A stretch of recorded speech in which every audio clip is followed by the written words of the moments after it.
Good morning everyone. कैसे हैं आप सभी? आई होप आप सभी बहुत अच्छे होंगे, बहुत अच्छे से आप लोग अपनी लाइफ और पढ़ाई को एंजॉय करे होंगे। आज है 9 मार्च 2024, daily current affair by SSR. तो चलिए स्टार्ट करते हैं आज का लेक्चर। आज का लेक्चर बहुत ज़्यादा इंपॉर्टेंट है और इंटरेस्टिंग भी रहने वाला है। यहाँ पर हम डिस्कस करेंगे आज से रिलेटेड जितने भी इंपॉर्टेंट क्वेश्चन होंगे उनको हम यहाँ पे विद बैकग्राउंड इन्फॉर्मेशन के साथ डिस्कस करने वाले हैं, और साथ ही साथ हम यहाँ पे स्टैटिक जीके को भी कवर करेंगे। वीडियो के लास्ट में मैं आप लोगों से क्वेश्चन भी पूछूंगी, तो क्वेश्चन ऑफ द डे भी रहेगा। तो इसलिए जो कि आपको क्या करना है, वीडियो के कमेंट बॉक्स में आपको करेक्ट आंसर बताना होगा।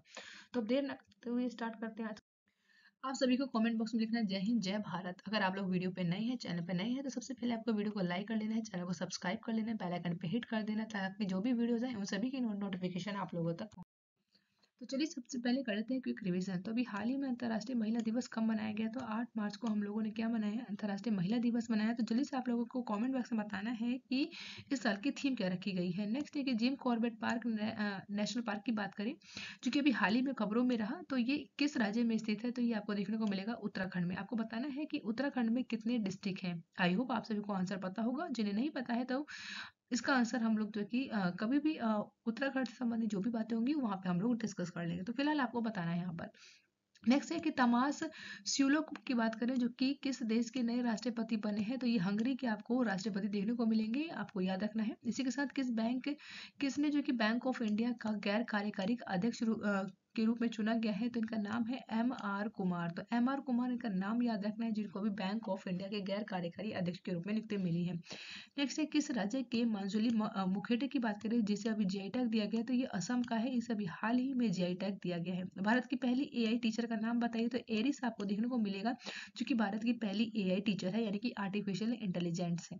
नेक्स्ट है कि भारत की राष्ट्रपति द्रौपदी मुर्मू जी ने कहा 2022-23 के लिए संगीत नाटक अकादमी पुरस्कार प्रदान किए हैं? तो नई दिल्ली में अभी इनके द्वारा जो कि संगीत नाटक अकादमी पुरस्कार से प्रदान किए गए हैं। वहीं पनियोर की बात करें, वो जो कि किस राज्य का 26वां जिला बन गया है? तो अरुणाचल प्रदेश का आपको देखने को मिलेगा, जो कि 26वां जिला मिल गया है, बन गया है, जिसका नाम है कई पनियोर। ठीक है।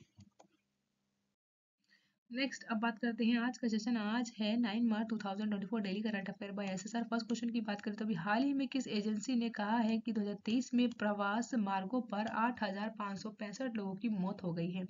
तो याद रखिएगा, ये बताया गया है अभी यूनाइटेड नेशन के द्वारा कि 2023 में लगभग, ये पूरे विश्व की बात हो रही है, जहाँ पर माइग्रेशन की वजह से सभी लोगों को कहीं ना कहीं अपने देश को, घर परिवार को छोड़ के जाना पड़ता है अपने परिवार के साथ। तो यहाँ पर बेसिकली इस कंडीशन की वजह से क्या होता है, तो प्रवासी मार्गों पर जो मौत हुई है लोगों की, वो 8,565 देखने को मिलेगा। आइए जानते हैं इसकी बैकग्राउंड इन्फॉर्मेशन को। तो 2023 की बात करें तो 8,565 लोगों की मौत, जो कि प्रवासियों के लिए सबसे घातक वर्ष के रूप में देखा गया है। जिसमें 2016 की बात करें तो 16 में ये आपको देखने को मिलेगा कितना, तो 8,084 मौतों का रिकॉर्ड रहा था पिछले 2016 की बात करें। वहीं 2022 में अगर हम बात करें तो 20% की वृद्धि देखने को मिलती है, जिससे सुरक्षित प्रवास पथों के लिए जो कि तत्काल की बोल सकते हैं कि कार्रवाई करने की आवश्यकता बताई गई है। इसी के साथ इंटरनेशनल ऑर्गेनाइजेशन फॉर माइग्रेशन की मिसिंग माइग्रेट प्रोजेक्ट रिपोर्ट के अनुसार 2022 जो कि 2023 की है, बताया गया है कि 3,129 मौत जो कि गायब होने के साथ भूमध्य सागर सबसे घातक प्रवास मार्ग में से बना हुआ है। तो ये बताया गया है इंटरनेशनल ऑर्गेनाइजेशन फॉर माइग्रेशन के अकॉर्डिंग। आइए बात करते हैं यहाँ पर यूनाइटेड नेशन के बारे में। आप सभी को पता होगा यूनाइटेड नेशन जो कि आपको देखने को मिलेगा, ये जो कि 1945 में इसे स्थापित किया गया था, जो कि एक अंतरराष्ट्रीय संगठन है। वर्तमान में इसमें अगर हम बात करें कि कितने राष्ट्रों का ये संख्या है, कितने मेंबर है इसमें, तो 193 आपको कंट्री इसमें मेंबर देखने को मिलेंगे। इसका मिशन क्या होता है, तो ये इसका मिशन व कार्य की बात करें जो कि चार्टर में निहित उद्देश्यों और सिद्धांतों के द्वारा जो कि निर्देशित किया जाता है। इसी के साथ संयुक्त राष्ट्र के विभिन्न अंगों व विशेष विशेष जो कि एजेंसियां हैं उनके द्वारा अन्य कामों को किया जाता है। जैसे कि अगर हम बात करें यहाँ पर संयुक्त राष्ट्र के द्वारा कार्यों में अंतर्राष्ट्रीय शांति को सुरक्षा बनाए रखने का काम होता है, मानव अधिकारों की रक्षा करने का काम होता है, मानवीय सहायता पहुंचाने का, इसी के साथ सतत विकास को बढ़ावा देना और अंतर्राष्ट्रीय कानून की भली भांति कार्य को चलाने का काम करता है। इसी के साथ ये सम्मेलन जो कि आपको देखने को मिलेगा सैन फ्रांसिस्को के द्वारा यूएसए में आयोजित किया गया था। इसमें से 50 से अधिक जो कि देश आपको मिलेंगे, प्रतिनिधित्व के द्वारा भाग लिया गया था। और इसमें आपको देखने को मिलेगा जो कि संयुक्त राष्ट्र चार्टर के ऊपर हस्ताक्षर भी किए गए थे 50 देशों के द्वारा। वर्ष 1945 की बात करें, जहाँ पर संयुक्त राष्ट्र चार्टर और एक अंतर सरकारी संगठन के रूप में संयुक्त राष्ट्र की आधारभूत संधि को बोल सकते हैं कि आपको देखने को मिला, जब जाके आपको यूनाइटेड नेशन आपको देखने को मिलता है। तो इंपॉर्टेंट है, बेसिक है, याद रखिएगा इसके बारे में। इसी के साथ अगर हम यहाँ पे बात करें कि किसके के कितने मुख्य अंग है, तो इन ये जो बेसिकली आप लोगों के सामने लिखे गए हैं मुख्य अंग, इसमें से आपको देखने को मिलेगा संयुक्त राष्ट्र महासभा देखने को मिलेगा, संयुक्त राष्ट्र परिषद देखने को मिलेगा, संयुक्त राष्ट्र आर्थिक और सामाजिक परिषद है, संयुक्त राष्ट्रीय न्याय परिषद देखने को मिलेगा, अंतर्राष्ट्रीय न्यायालय देखने को मिलेगा, संयुक्त राष्ट्र सचिवालय आपको देखने को मिलेगा। तो ये बोल सकते हैं कि 6 अंगों की स्थापना की गई थी वर्ष 1945 में, जो कि संयुक्त राष्ट्र की स्थापना के समय ही आपको देखने को मिलेगा। इन सभी जो कि एजेंसी है, इन सभी का फॉर्मेशन किया गया था। आपको याद रखना है, इस समय अगर हम बात करें जो कि संयुक्त राष्ट्र के 9वें महासचिव कौन है, तो इनका नाम है एंटोनियो गुटरेस, जो कि आपके 9वें महासचिव देखने को मिलेंगे। और ये कहाँ के हैं, तो ये पुर्तगाल के हैं। इंपॉर्टेंट है, याद रखिएगा। और इनका ये दूसरा कार्यकाल चल रहा है 2022 से। नेक्स्ट क्वेश्चन की बात करें जो कि सेकंड नंबर का है, अभी हाल ही में किस केंद्रीय मंत्री के द्वारा नीति आयोग के प्लेटफॉर्म नीति फॉर स्टेट को लॉन्च किया गया है, तो याद रखिएगा इनका नाम है अश्वनी वैष्णव। तो अश्वनी वैष्णव ऑप्शन सी बिल्कुल करेक्ट है, जिनकी आप लोग इमेज देख रहे हैं, इन्हीं के द्वारा अभी हाल ही में देखने को मिलेगा प्लेटफॉर्म नीति फॉर स्टेट को लॉन्च किया गया, जो कि आपको देखने को मिलेंगे। ये कौन है, तो ये रेल मंत्री है। आइए बात करते हैं बैकग्राउंड इन्फॉर्मेशन की। यहाँ पर हम लोग तो 7 मार्च 2024 की बात करें, जब रंग भवन सभागार में बात करें, जहाँ पर आकाशवाणी नई दिल्ली में नीति आयोग के नीति फॉर स्टेट प्लेटफॉर्म का शुभारंभ किया गया था। चूंकि नीति आयोग की बात करें, तो ये नीति फॉर स्टेट प्लेटफॉर्म का एक क्रॉस सेक्टरल नॉलेज प्लेटफॉर्म का आपको देखने को मिलेगा, जहाँ पर अश्वनी जी के द्वारा वर्तमान में जो कि आपको देखने को मिलेंगे केंद्रीय संचार, रेलवे और इलेक्ट्रॉनिक्स एवं सूचना प्रौद्योगिकी मंत्री देखने को मिलते हैं। इसी के साथ इस नीति के द्वारा सुशासन के लिए डिजिटल सार्वजनिक अवसंरचना के बनाने के लिए डिजाइन किया गया है। इसके अंतर्गत इस प्लेटफॉर्म में आपको कृषि, शिक्षा, ऊर्जा, स्वास्थ्य, आजीविका, कौशल विनिर्माण, सूक्ष्म और लघु मध्यम उद्योग और बोल सकते हैं कि पर्यटन, शहरी और जल संसाधन को शामिल किया गया है कि किस प्रकार से इस सभी को हम लोग जो कि साथ में लेके चल सकते हैं। नेक्स्ट बात करें यहाँ पर, तो विश्व स्वास्थ्य संगठन के द्वारा वॉश की जो कि रणनीति के तहत इसमें 10 क्षेत्रों को जो कि आपको देखने को मिलेगा ज्ञान उत्पादन शामिल किया गया है, जो कि 2 की बात करें जो कि क्रॉस एक्टिंग विषय, लिंग और जलवायु परिवर्तन पर भी आधारित देखने को मिलता है। अगर हम बात करें यहाँ पर सस्टेनेबल डेवलपमेंट गोल की, तो यहाँ पर आपको देखने को मिलेंगे जो कि जेंडर इक्वलिटी की बात करता है 5वें नंबर का गोल। और इसी के साथ जो कि आपको देखने को मिलेगा यहाँ पे 13 नंबर का गोल, जो कि आपको क्लाइमेट एक्शन के बारे में देखने का बात करता है कि हम लोग किस प्रकार से जो कि आने वाले टाइम में लेके चल सकते हैं पूरे वर्ल्ड को एक साथ। तो सस्टेनेबल डेवलपमेंट गोल की बात करें जो कि आपको 17 देखने को मिलेंगे, और इसके अंतर्गत आपको 169 आपको बोल सकते हैं कि टारगेट देखने को मिलेंगे। तो ये हमें 2030 तक कंप्लीट कर लेने हैं, और इसकी शुरुआत की गई थी 2015 में। इंपॉर्टेंट है, याद रखिएगा इसे। आइए बात करते हैं यहाँ पर नीति आयोग के बारे में। तो नीति आयोग जिसकी स्थापना की बात की जाए तो कब की गई थी, तो आपको देखने को मिलेगा 1 जनवरी 2015 को नीति आयोग को स्थापित किया गया। क्या किसकी जगह पर, तो ये योजना आयोग की जगह पर आपको देखने को मिलेगा इसका गठन किया गया था। इसका फुल फॉर्म भी पूछ लिया जाता है एग्जाम में, तो याद रखिएगा national institute for transforming India आपको देखने को मिलेगा नीति आयोग का पूरा नाम है, जो कि सरकार का हम बोल सकते हैं कि प्रमुख रूप से क्या काम करता है, ये थिंक टैंक करने का काम करता है, जो कि दिशात्मक और नीतिगत इनपुट प्रदान करने का काम करता है, जो कि बोल सकते हैं कि ये रणनीति को बनाता है कि किस प्रकार से दीर्घकालीन नीतियों को डिजाइन किया जाए, ताकि आने वाले फ्यूचर में अच्छे से हम लोग अपने देश को डेवलप कर सके और लोगों का विकास कर सके। यहाँ पर इसमें कौन कौन कैसे कैसे काम किया जाता है, तो यहाँ पर केंद्र, राज्य और केंद्र शासित प्रदेशों को प्रशासनिक तकनीक सलाह भी प्रदान की जाती है कि वो अपने अपने स्टेट में या फिर यूटी में किस प्रकार से काम करें। और आप बात करें यहाँ पर हम लोग अध्यक्ष की, तो देश के प्रधानमंत्री जो कि पदेन प्रधानमंत्री होते हैं, तो फिलहाल कौन है, नरेंद्र मोदी जी हैं। तो नीति आयोग के आपको अध्यक्ष भी नरेंद्र मोदी जी ही देखने को मिलेंगे। उपाध्यक्ष की बात करें तो आपको देखने को मिलेगा पीएम मोदी जी के द्वारा आपको यहाँ पे देखने को मिलेगा कि उन्हीं के द्वारा यहाँ पे उपाध्यक्ष की नियुक्ति की जाती है। वही संचालन परिषद की बात करें तो इसमें कौन कौन शामिल होता है, तो आपको देखने को मिलेगा गवर्निंग काउंसिल, जो कि राज्य के मुख्यमंत्री और केंद्र शासित प्रदेशों के जिन केंद्र शासित प्रदेशों में विधानसभा है, वहाँ के मुख्यमंत्री और उपराज्यपाल आपको देखने को मिलेंगे संचालन परिषद में कार्य करते दिखेंगे। इसी के साथ आपको याद रखना है इसमें नीति आयोग के पहले उपाध्यक्ष कौन थे, तो इनका नाम था अरविंद पनगड़िया। और वर्तमान में बात करें तो सुमन बेरी आपको देखने को मिलेंगे उपाध्यक्ष है वर्तमान समय में। और सीईओ की बात करें तो इनका नाम है परमेश्वरन अय्यर। तो ये पर्टिकुलर स्लाइड है ना, ये बहुत ज्यादा इंपॉर्टेंट है आपके एग्जाम के पॉइंट ऑफ व्यू से, क्योंकि नीति आयोग आपको देखने को मिलेगा जो कि सरकार का बोल सकते हैं कि ठीक टैक है, यहाँ से क्वेश्चन बनते ही है, तो आपको याद रखना है, बेसिक है। नेक्स्ट क्वेश्चन की बात करें यहाँ पे, तो अभी हाल ही में किसने राष्ट्रीय युवा संसद महोत्सव 2024 का प्रथम पुरस्कार जीता है, तो इनका नाम है यतीन भास्कर दुग्गल। जो ऑप्शन बिल्कुल ए बिल्कुल करेक्ट देखने को मिलेगा, जिनकी इमेज देख रहे हैं इन्हीं का नाम आपको देखने को मिलेगा। इनका नाम है यतीन भास्कर दुग्गल, जिन्हें राष्ट्रीय युवा सांसद महोत्सव 2024 का प्रथम पुरस्कार जीता गया है। अब बात करते हैं यहाँ पर हम लोग बैकग्राउंड इन्फॉर्मेशन की, तो 2024 में आपको देखने को मिलेगा राष्ट्रीय युवा संसद महोत्सव, जो कि हरियाणा के यातीन भास्कर दुग्गल जो कि प्रथम पुरस्कार विजेता है, जबकि तमिलनाडु की आपको देखने को मिलेगी जिनका नाम है वैष्णव पेचाई को, जो कि दूसरा पुरस्कार दिया गया है। इसी के साथ राजस्थान की है जिनका नाम है कनिष्का शर्मा, इन्हें तीसरा पुरस्कार दिया गया है राष्ट्रीय युवा संसद महोत्सव 2024 में। राष्ट्रीय युवा संसद के बारे में अगर मैं आप लोगों से बात करूं, जो कि युवा मामले और खेल मंत्रालय, जो कि नेहरू युवा केंद्रीय केंद्र संगठन और राष्ट्रीय सेवा योजना के माध्यम से जिला युवा संसद और राज्य युवा संसद, राष्ट्रीय युवा संसद जैसे युवा संसद कार्यक्रम को आयोजित किया जा रहा है। यहाँ पर इस आयोजन का उद्देश्य क्या है कि जो कि लोकतंत्र को हम लोग कैसे मजबूत बना सकते हैं, विभिन्न विभिन्न विचारों और संहिता को कैसे बढ़ावा दें, ताकि युवाओं को संसदीय प्रथाओं के बारे में ज़्यादा से ज़्यादा शिक्षित किया जाए, और कैसे जो कि आप लोग देख सकते हैं कि हमारे देश में लोकतंत्र है उसे कैसे मजबूत किया जाए, इसके ऊपर फोकस है। इसी के साथ जो कि राष्ट्रीय युवा संसद महोत्सव जो कि 31 दिसंबर 2017 को बोल सकते हैं कि अपनाया गया था, पीएम मोदी जी के द्वारा मन की बात में बोला गया था, ताकि हम लोग यहाँ पर किस प्रकार से अपने युवाओं को जो कि संसद से जोड़ सकते हैं, कैसे उन्हें जो कि अपने संसदीय क्षेत्रों के बारे में बता सकते हैं। इसी के साथ तीसरा और चौथा राष्ट्रीय युवा संसद महोत्सव जो कि 2022-23 में आपको देखने को मिला था। इसी के साथ केंद्रीय कक्ष और नई दिल्ली से जिला स्तर पर वस्तुतः को बोल सकते हैं कि इनको आयोजित किया गया था। तो ये फैक्ट है, आपको याद रखना है कि कब इसे स्टार्ट किया गया था।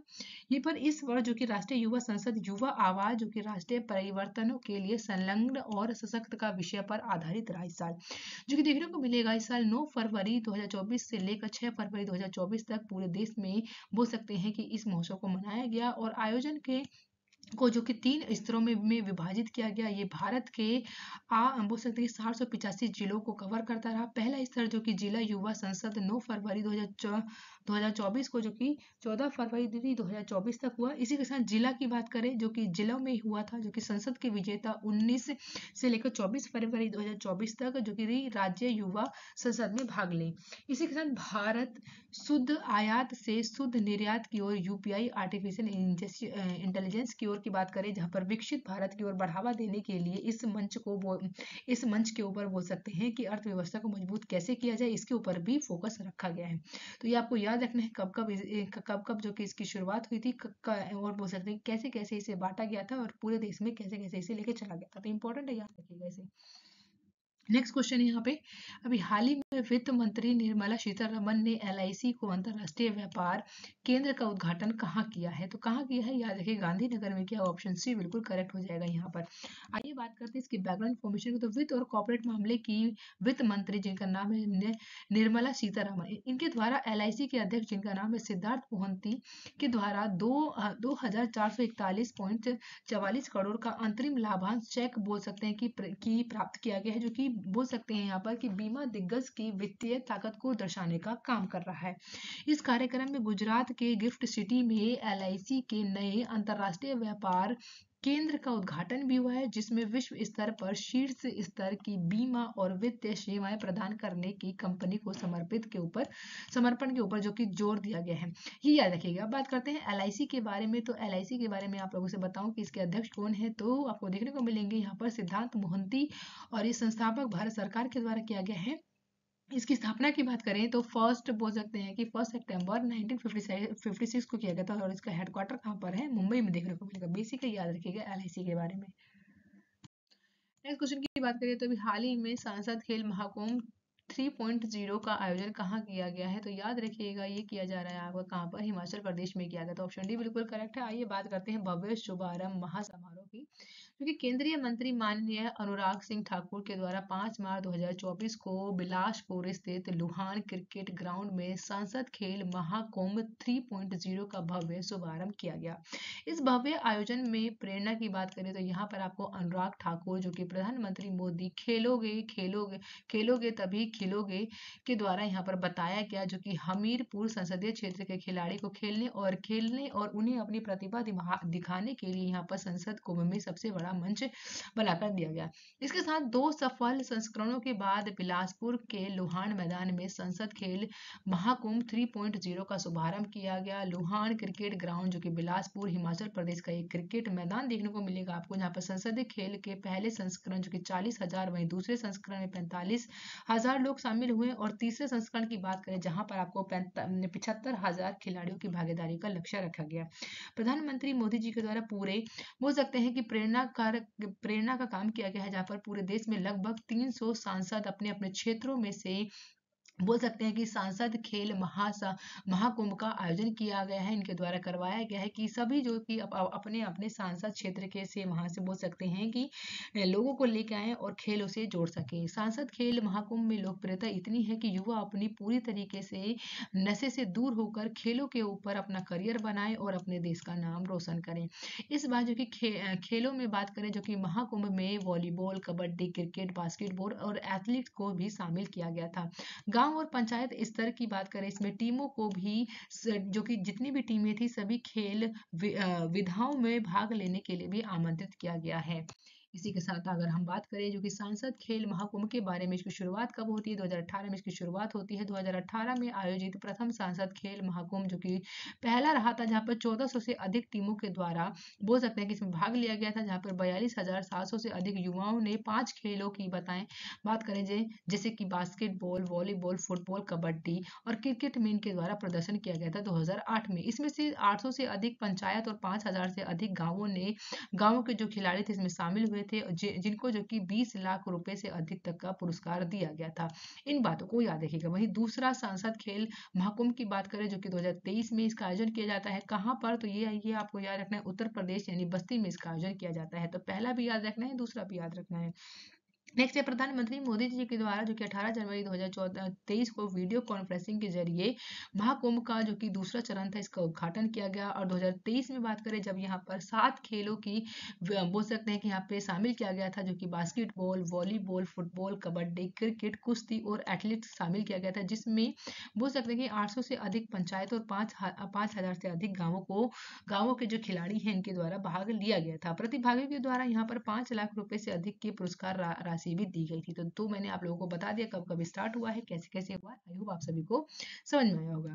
नेक्स्ट क्वेश्चन की बात करें यहाँ पे जो कि 7 नंबर का है, अभी हाल ही में किस देश में नरेश कुमार को भारतीय दूत के रूप में नियुक्त किया गया है? तो जिनकी इमेज देख रहे हैं इनका नाम है नरेश कुमार दूत। इनको अभी हाल ही में देखने को मिलेगा, ऑप्शन सी करेक्ट हो जाएगा, यानी कि मोर्टानिया। तो मोर्टानिया देश के आपको देखने को मिलेगा, यहाँ पर इन्हें भारतीय दूत के रूप में इनकी नियुक्ति की गई है। आइए जानते हैं यहाँ पर हम लोग बैकग्राउंड इन्फॉर्मेशन। तो 2006 के ये बैच बोल सकते हैं, ये एक IFS अधिकारी है नीरज कुमार, जो कि मार्टिनिया में भारत के दूत के रूप में इनकी नियुक्ति की गई है। भारत और मार्टिनिया की बात करें यहाँ पर आपको देखने को मिलेगा जो कि संबंध हमारे बात करें दोनों देशों के बीच में बहुत मजबूत है। कब से? 2021 में आपको देखने को मिलेगा यहाँ पर नोवाकोट में भारत के मिशन को खोला गया था, जिससे दोनों के देशों के बीचों की जो संबंध है उसे हम लोग मजबूत कर सके। वहीं 2019-20 में द्विपक्षीय व्यापार की बात करें जहां पर $54.53 मिलियन तक का आपको देखने को मिलेगा कि व्यापार पहुंचा था, जो कि भारत ने मोर्टेनिया में विकासात्मक परियोजनाओं के लिए क्रेडिट लाइन भी प्रदान किया गया था, जो कि $21.8 मिलियन में देखने को मिलेगा। तो आपको इफेक्ट भी याद रखना है। इसी के साथ आप बात कर लेते हैं यहाँ पर मोर्टेनिया की, जो कि आपको देखने को मिलेगा ये एक पश्चिम अफ्रीकी देश है। क्या है ये? पश्चिम अफ्रीकी देश देखने को मिलेगा। तो आप लोग इमेज में यहाँ पे देखिएगा लोकेशन, तो ये आपको पूरा का पूरा आपको देखने को मिलेगा लोकेशन, इसको देखने को मिलेगा। यहाँ पर हम लोग बात करें जो कि पश्चिम सीमा की बात करें तो यहाँ पर आपको देखने को मिलेगा कौन सा सी है? तो ये आपको अटलांटिक सी देखने को मिलेगा। वहीं उत्तर और पश्चिम में आपको देखने को मिलेगा सहारा मरुस्थल देखने को मिलेगा यहाँ पर।